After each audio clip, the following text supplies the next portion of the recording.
Never miss a show that be truancy. We all got opinions on the show, I be doing me. Wayne with the sports, real topics with real men. Welcome to the Man Cave, step right in. Welcome on to the Man Cave. It's Big Dave. Got a great show for you today, man. Had to coach this guy on coming up here from College Station, of course, but we got him in here. Hey, if you are not already fans of the show, please like and subscribe to the show on YouTube. You can also catch us on Facebook and Instagram, some of your other various platforms. If you guys would like to call into the show today, 203-802-KMWI, that's 5694 for people who are phonetically challenged. If you want to call in, you can call in and ask some questions. Today we are going to be talking about youth football. You know, I've been blessed enough to be doing some refereeing myself, and so getting into the swing of things, I had to have my man come in here so we could talk about it. I got some questions myself. So without further ado, I'd like to introduce my homeboy from back in the day, my senior quarterback. Took me under his wing in 9th grade. You know what I'm saying? We both out here in Texas now. So, Mr. Mike Overton, what's going on, Mike? What's going on, Dave? What's going on, everybody? Man, good to see you, bro. I appreciate you coming in here, man. All right, how's everything been? Man, I can't complain, man. Another day above ground is another good day. Man, that's what's up, man. So, you got involved with this. What is this program, the D1 Savage? Yeah, D1 Savage Diamond Sports Group is a Virginia-based company that basically looks for kids all over the country to get them in an all-American game. Basically, it's all about exposure.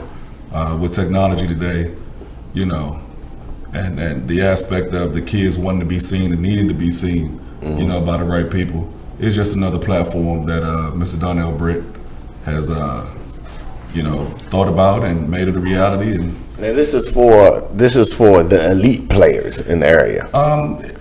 For the most part, yes. These are all the top-notch guys, in their respective state. We have regional games all through the country, and there's two opportunities, well, multiple opportunities, but the main two games are in Myrtle Beach and in Las Vegas. Okay, do you have any that can go play for the Redskins right now that might be able to make a difference? If I had a left tackle right now that could come in for Trent right now, because we hurting right there. Man, I think it's more than Trent, but hey. Yeah. You know what I'm saying? It's all good. So, okay, your football career, you're from D.C., the same area that I'm from. So you're from Lanham. We both went to Duval together. Went to Duval, those Tigers.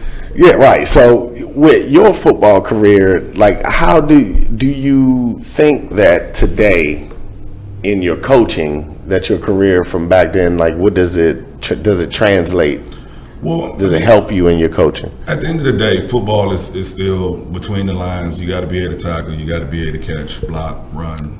So the basics are always going to be the same. Now, the game has evolved.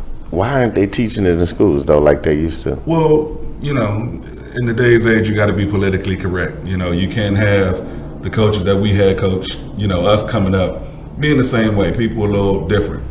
We're different. So you have to make sure that you have the individual standing in front of your kid or standing in front of a parent that, really is that guy. Okay, so how long have you been doing it? So, coaching total, this was 17. Got out of the military in 2004, and from there it's just been coaching. Now, because I know you, I know that you eat, sleep, and breathe football, yes, and coaching, and I know this for sure. So, with that being said, when you go to an 8th grade game, 7th grade game, your middle school, your early high school, stuff like that, and you see coaches that are coaching teams and they don't have that same passion, is there any way to get around, I know you're actively trying to get to that point. Right. But do you think that's a fair way to do it? Well, I'll say this. The fact that an individual is giving his time and his energy, you'll never hear me downplay the level of the coach, and that's on any level. They all got a job to do, whether they're in it for the same reasons I am or in it for their own personal reasons. The fact that they're giving their time always comes into play. Now, with that being said, there are different levels to coaching. I mean, we know that from the time we played, there was individuals who we looked at Duval that I respected a little bit more, you know, and that's just the nature of the beast. Now, there are situations where the kids of today recognize that because they're smarter. Yeah, they are very, you know, they're very much so. The kids that we grew up with, or us as in general, aren't what they are now. You know, they're a lot more smarter, a lot more advanced. They see things. You always have the why aspect. But are we cheating potential by not having people who are passionate about the sport? You know what I'm saying? Coaching the kids? Well, I mean, it's just, I'm an advocate for a football coach being a football coach. Right. Not being a baseball coach or a gym teacher, and just because, you know, you got the credentials, okay, now I'm just going to coach football. It's an extra check.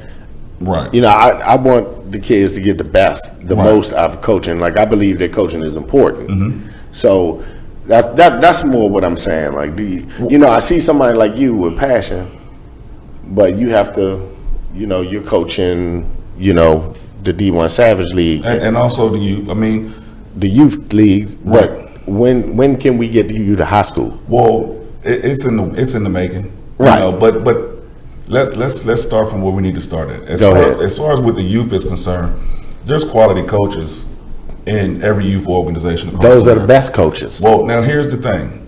I'm kind of partial to that. Okay. Yeah, those are the best coaches. But at the same token, Dave, is when you have an individual who is passionate about coaching or coaching and been coaching for a while and want what's best for the kids, you have a situation where they're always going to be at the younger levels because that's where the kids are. You know, once most kids get to the 13, 14 age group, 7th, 8th grade, those aren't kids.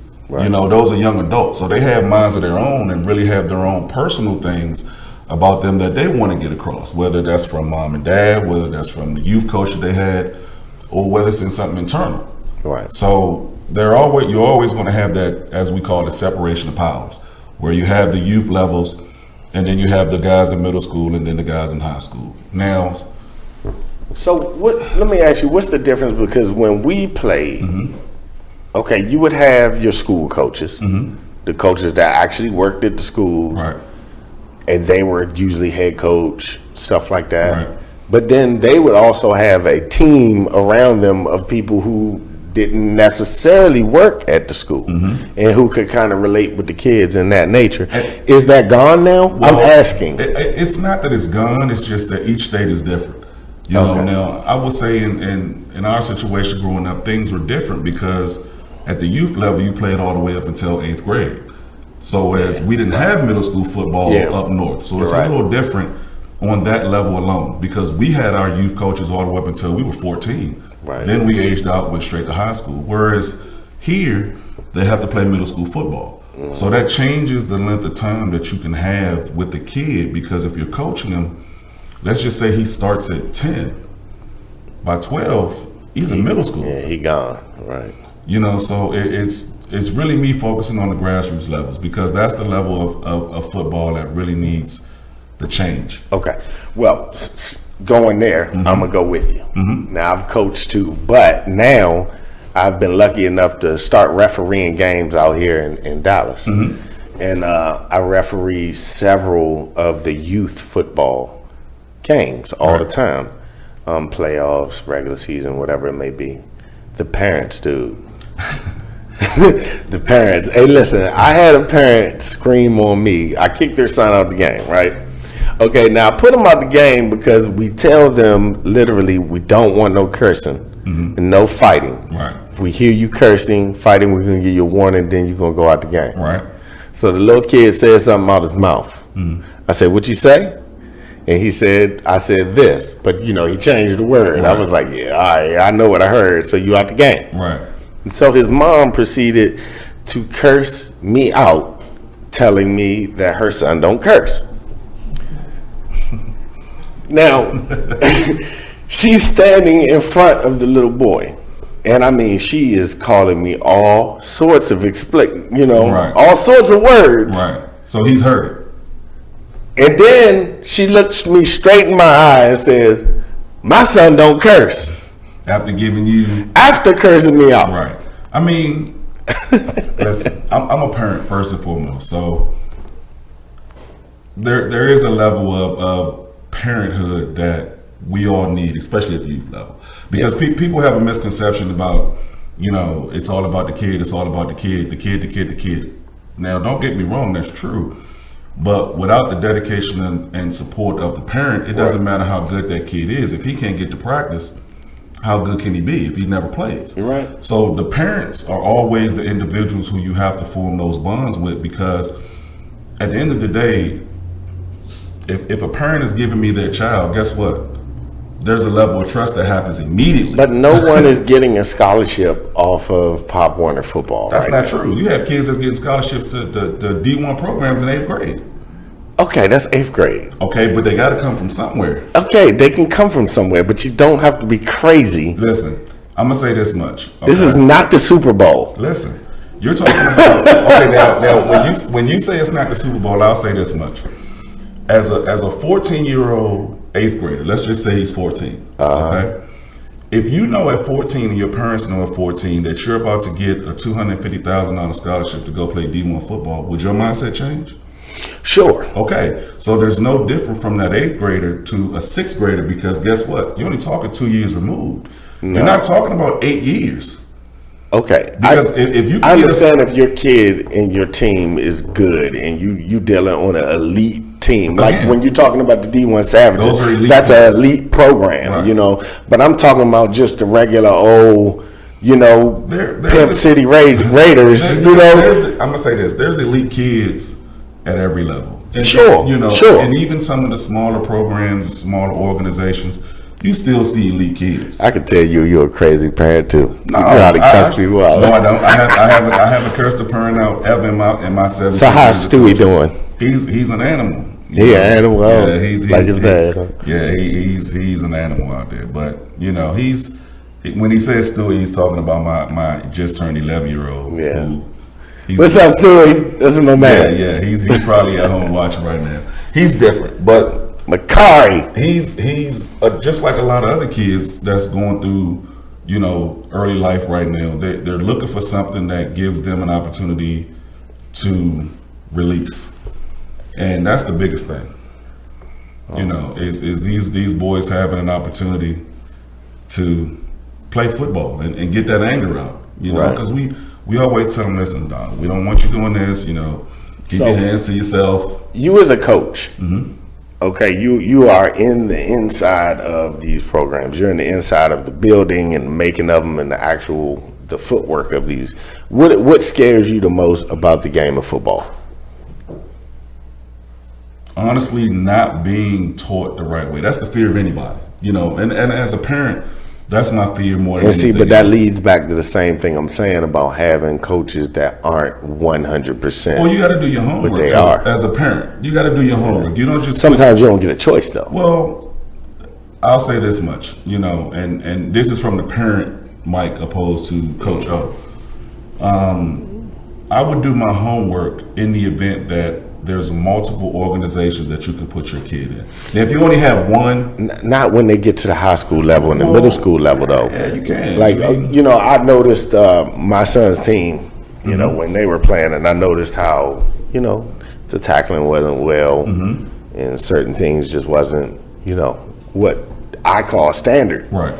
It's some things are standard to me, right. And when I don't see them, you question it. It becomes a big question to me because you're putting my child at harm's way without actually giving him the proper tools to go out there and do it. Mm-hmm. So I asked the coach, like, hey, listen, can he bring his equipment home for one day so I can at least go, no, I can't do that against the rules, against policy, blah, blah, blah. And that's true. Okay, cool.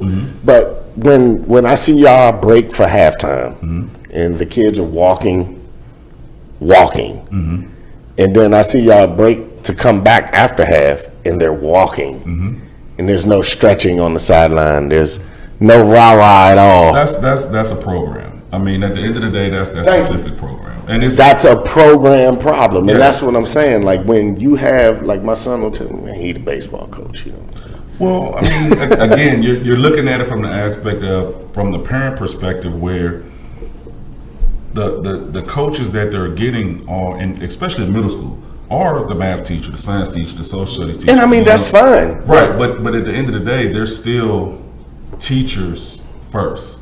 Right. So there's a level of, they're not going to do certain things just because at the end of the day, they have a job to do before coaching. But is that going to hurt the children? It can. Because that's my whole point is like, if, these kids out here doing a combat sport for real, to be honest with you. No doubt. Football is a combat sport. Yes. I know when you think about combat sports, you're thinking about a UFC, a MMA, boxing and stuff like that. But football is just as much if not more. Yeah, a combat sport. More. And it takes a certain level of, putting them through the ringer to prepare for that 2-hour game, right. that 3-hour game, and if they're not getting it because, they're dealing with someone who doesn't understand it to a certain level, then that's going to hurt the children. I mean, you as a parent, you always have a right. You have a right to ask questions. So, but they don't look at it that way. Well, we all have rights. Right. If I had the same issue, the same conversation with a few parents, and even with my son, because when I first moved here from back in Maryland, I really didn't want my son playing middle school football because of the simple fact, I'm a coach and I know it, the certain levels that things need to be, and I didn't know if I wanted the math teacher teaching my son. Is he there now? No, he's only in the 5th. Okay. No. Oh, I can't wait till he gets there. Well, it'll be something different. You're gonna shit a brick. No, I won't. Hey man, this dude gonna be calling me up like, man, No. Well, and again, it's about the program. Yeah, you live in a smaller area. Like I said, it depends on the program and what your kid's ability and level is at that time. Because if he's a stud, he's going to be a stud. It doesn't matter who the coach is. You're right. You know what I mean? If he's a stud, you're right. It's going to show. You're right. You're right. So there's still a level of teaching that even goes on at that level because it's a different voice. Well, see, I look at it like this. In school, you were a stud, correct? I was all right. I mean, you were a stud in school. I was. In today's game, I was probably a 3.5 star. You was a stud in school. I was all right in school. Okay, I needed coaching. No, but I needed coaching. Okay, but check this. But Madu Williams was natural. He wasn't even that good. I mean, when I was because I played with him, he wasn't even that good. Again, I was better than him at the high school level. I was better than him. All right, and that's really what you have to look at it because every kid, they change at a different time. Right. So maybe he was just a late bloomer. He didn't bloom until he got to Maryland. Yeah, right. That's what I'm saying. Like you said, when he had quality coaching, but he had quality coaching in high school too, and I think our youth programs back in Lanham and stuff like that were top notch. Yeah, I mean, if listen, we had great coaching. Shout out to the Lanham Raiders. Shout out to New Carrollton Cougars, Landover Seminoles. You know what I'm saying? Glenarm, you know what I'm saying? Bulldogs. I'm gonna give them love because that was it back then. That takes me back, bro. Right. I mean, when you're talking about youth programs, takes me back, man. The New Carrollton Cougars and the Lanham Raiders, those were wars. Oxon Hill, Peppermill, those were wars. Yeah, Peppermill. Yeah, we had some really good coaching. And I think what bothers me the most about the youth football now is that I just don't see. Like I asked my son, how many times y'all hit this week? None. It's different. What you mean none? It's different. But then how can the kids get any better? Well, it's at the end of the day, like I said, at the middle school level it's different because they're playing football for a grade. And that's where really you have to separate competitive football and non-competitive football because at the end of the day, no middle school wants their kid injured. No. So you see what I mean? No independent ISD wants that on their head. All right. So what we're going to do is we're going to minimize all of the hitting, all of the teaching of the hitting, and then by doing that, you think ain't nobody going to get hurt? No, I think no. But what I do think is there's a level of responsibility that any ISD is taking by allowing middle school football. Because at the end of the day, if a kid gets, God forbid, someone really gets injured. At the middle school level. So you think it'd be better for them to take middle school football away?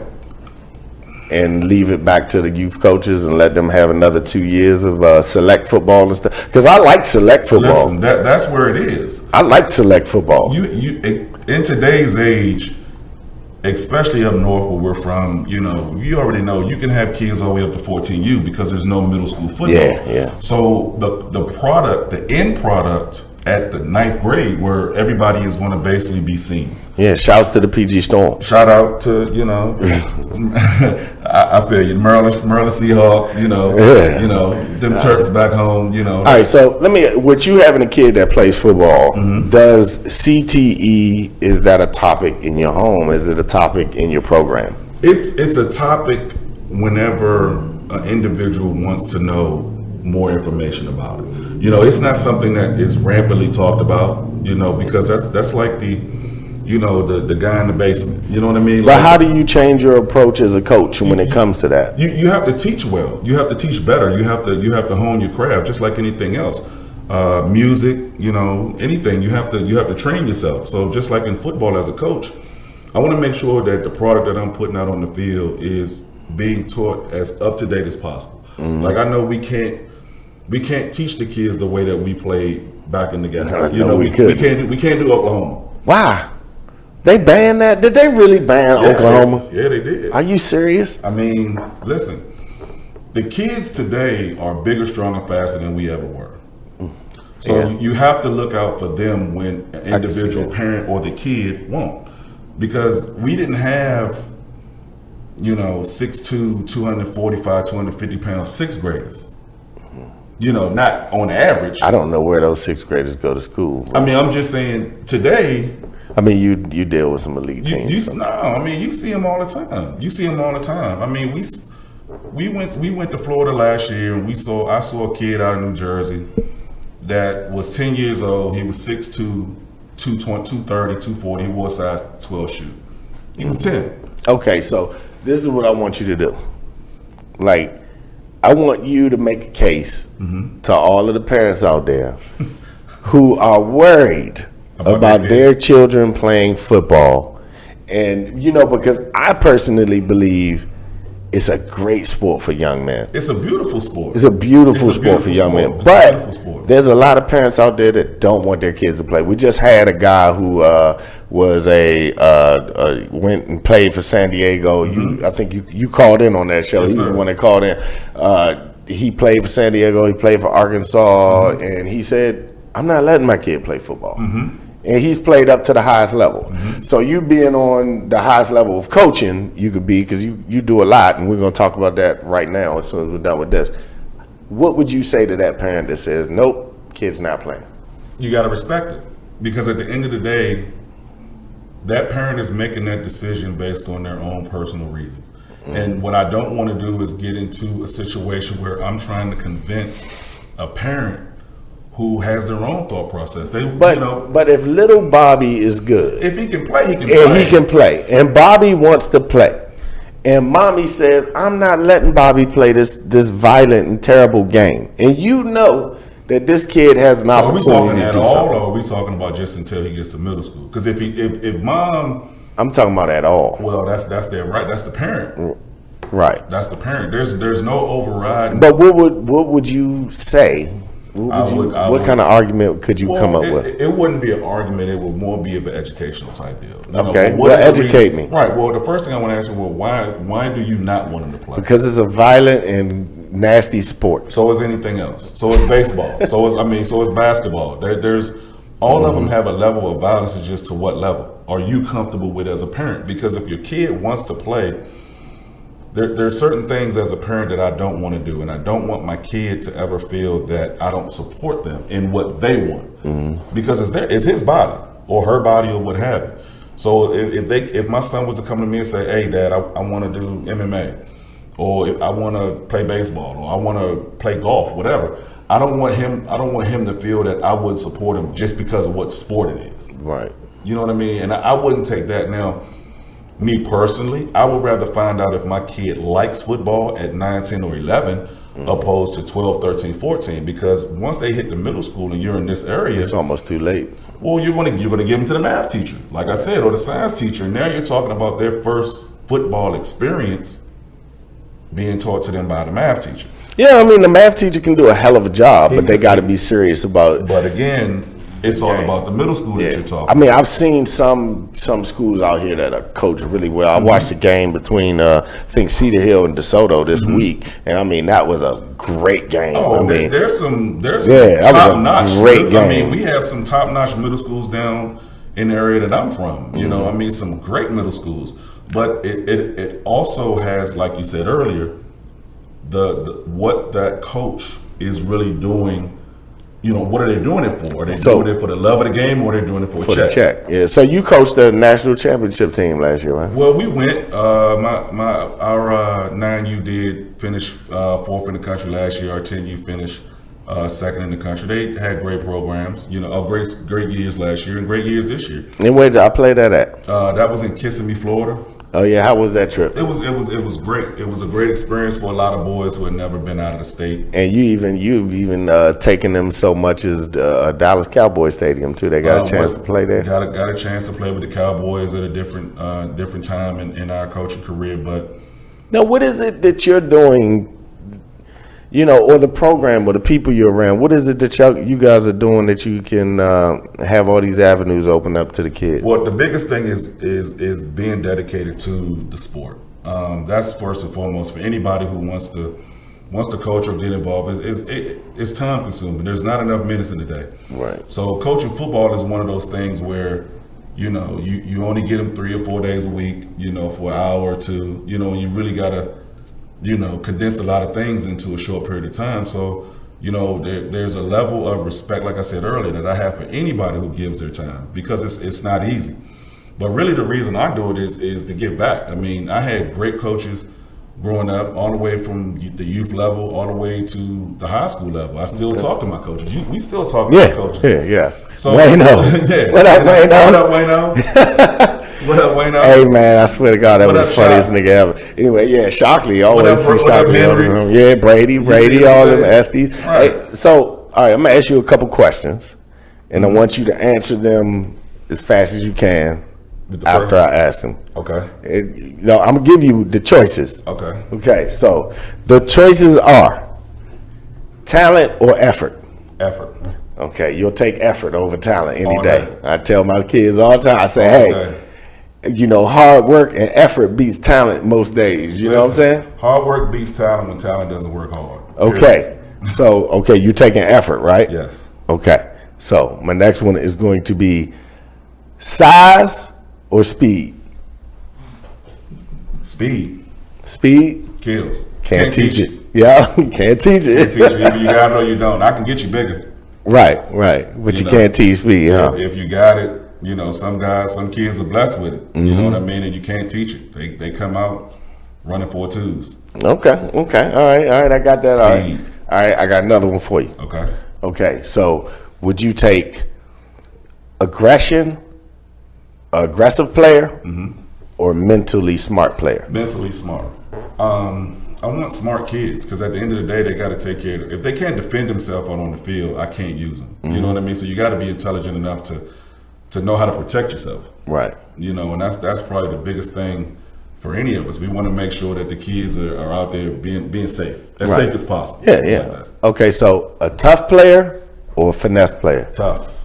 Take a tough player over a finesse player? Yeah. Why is that? That's just me. That's just your style. Yeah, that's just me. I want a kid that's you know, that'll go out there and get the job done. It's football. At the end of the day, it's not badminton. It's not know, golf. There are only a select few people that can play this game for a reason. Even kids. True. Everybody can. So I'm gonna make a clip of this part, because we should have probably did it earlier in the show. This is my fault on that, but I really had a couple questions I wanted to get out to you. But as far as you have some opportunities for some young kids, if they're available, if any of you kids are available, and you're an elite player out here for the youth league, what ages are you looking for? Right now, we're looking for 6th graders to go out to Vegas to play in the Diamond Sports Group D1 Savage All American game. Sorry, but we're talking about the elite players. We're not talking about, you know, and we as coaches, I'll never call a kid good, bad, or indifferent, but I will say some are better than others. You know, and coaches knows who they are. But we're looking for some individuals They go out to the West. Like I said, go out to Vegas in mid-January. And, their coaches and their parents, they got to know what they got, because this isn't for... How many teams y'all taking out there? Well, it's not really team-based. It's they have regional games where players are selected, and then those players are basically put on to either the East or the West. And then they play each other. So there's kids from all over. There's kids from up and down the East Coast, all the way to the West Coast and everything in between. So, I mean, it's a good opportunity to showcase the kids. There's some great coaches that'll be coaching in the games out there. Myrtle Beach is coming up in December, but the one out in Vegas that I'll be at, that a couple of my boys and my son also we playing at, is in January out in Vegas. So first time a lot of kids get to go to Vegas, obviously. Right. That's what's up, man. A little something. How did you get involved with this organization? It was actually a mutual friend who, kind of steered me towards Diamond Sports Group, and we had a regional game out in Sealy, Texas, early in June, and we took when you went there. Yeah, we took some boys out there, and they shined. And you was with like the X Factor League or something at that point I was, and then from there we decided to put my kid in a little bit more league for him, down in Somerville, and they went down there, and he had a great time. He built on his leadership skills and really started to come out of his shell, and it was a good thing. You know what I mean? So we had a good season. So how much college does it take for you to be a high school coach? You gotta have your degree. You gotta have your degree. Oh, you gotta have a whole degree. Well, you can have your associates, and you can also get your teacher certificate. But every state is different, like I said earlier. In Texas, you gotta have your certs. You gotta have at least 60 credits to teach, a specific class, but you at least gotta get your Texas certification. So it's a little different every state. You have to teach. Yeah. You have to work in that ISD. Okay. You don't have to be a per se teacher. You can work in the ISD. Okay, because we have teachers are talking right here. Okay, listen, I salute you. With Veterans Day coming up Monday. So are you talking about doing it? What's that? At the high school level? You ready to start teaching? I taught before. I actually taught for 3.5 years in elementary school. I'm excited to see you get on with the big boys, man. Because I've sat with you in the living room, bro. And this dude plays on TV, man.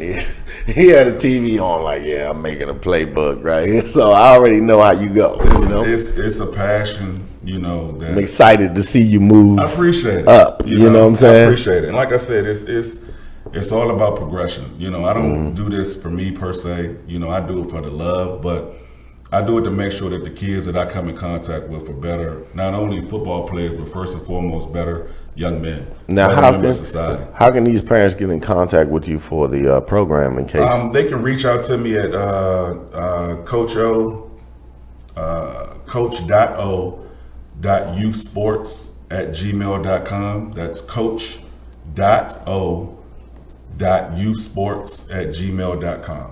Even your Gmail got sports in it. Yeah.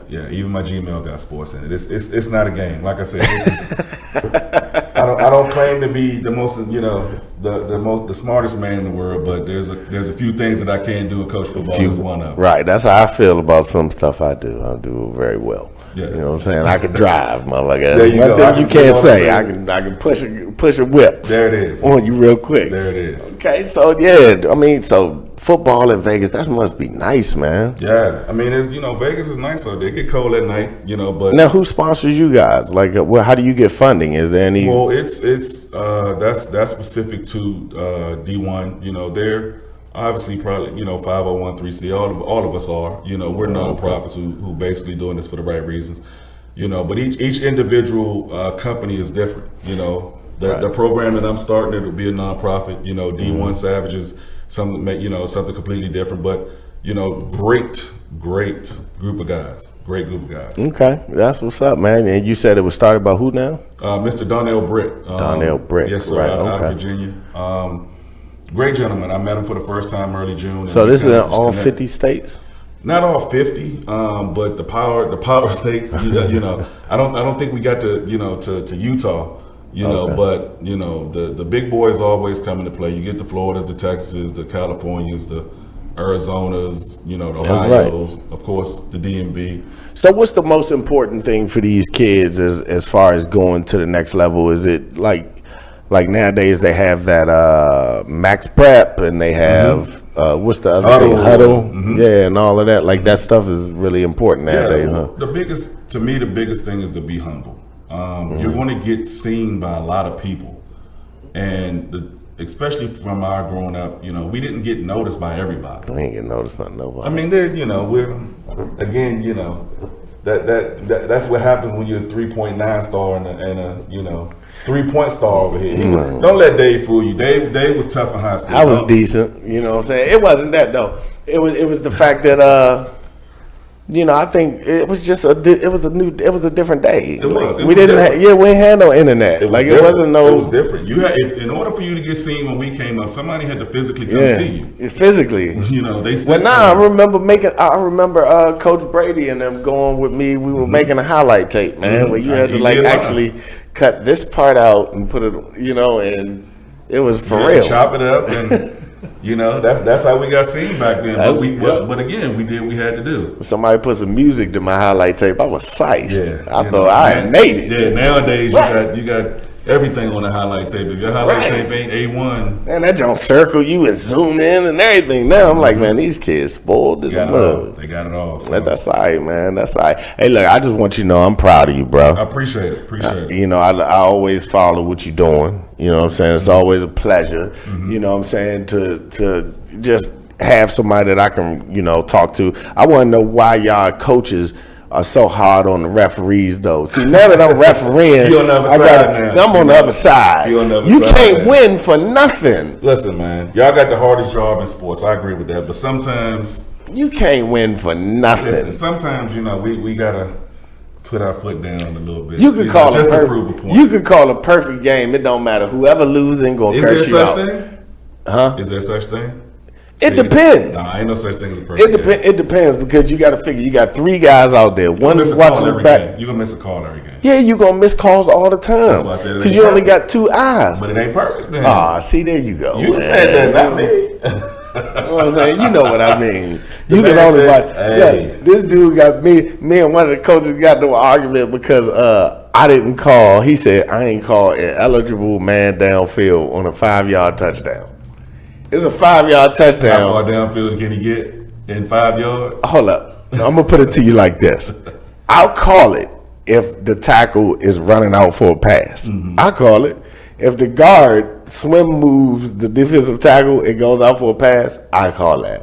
But if a guard drives your defensive lineman 5 yards back, there's no such thing. I'm not calling that. Not on a run. You're right, and that's what he won. No, it was a pass play. Oh well, even at that, I mean, you only got 5 yards. So. It was play action, and it was only 5 yards. Man, he cursed me out, dog. You got a hard job, man. I'll never deny. As we say, blue out there. Y'all got a hard job out there. But sometimes I gotta. How they gonna cancel the game because of rain today? Hey, that's up here, bro. I don't understand it, dog. That's something else. I don't understand that. Yeah, but real talk. Shout out to if you don't mind. Shout out to those Dunkerville Tigers over there playing at high school today. My man Ricardo out there, coach for the 10U. They play at 6:00. They probably just kicking off now. So shout out to them, and also shout out to my coaching family. My brothers back there in College Station. The 11U won today. They're going to regional, so good job today, and a couple other programs. But it's good to be in a situation where you're in it for the right reason. You always feel good when God's put you in position to do things to give back to people, and that's really what it's all about. It's not. Some of the things that I've done have been, great exposure for me, but more than anything else, it's been great exposure for the boys who I coach. Yeah, I want you to come back next time and bring a couple of those kids, man. Oh, no talk doubt, to them no about doubt. the experience, you gotta talk to Stewie and a couple of the other boys.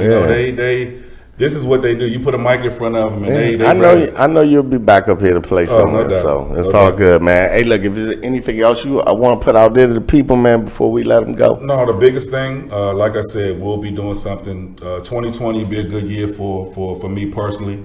I've decided to go ahead and start my own program. So But there's some things, some logistical things that we got to work out. But everybody knows how to get in contact with me. Like I said, coach.o.usports@gmail.com. 2020 is going to be the year.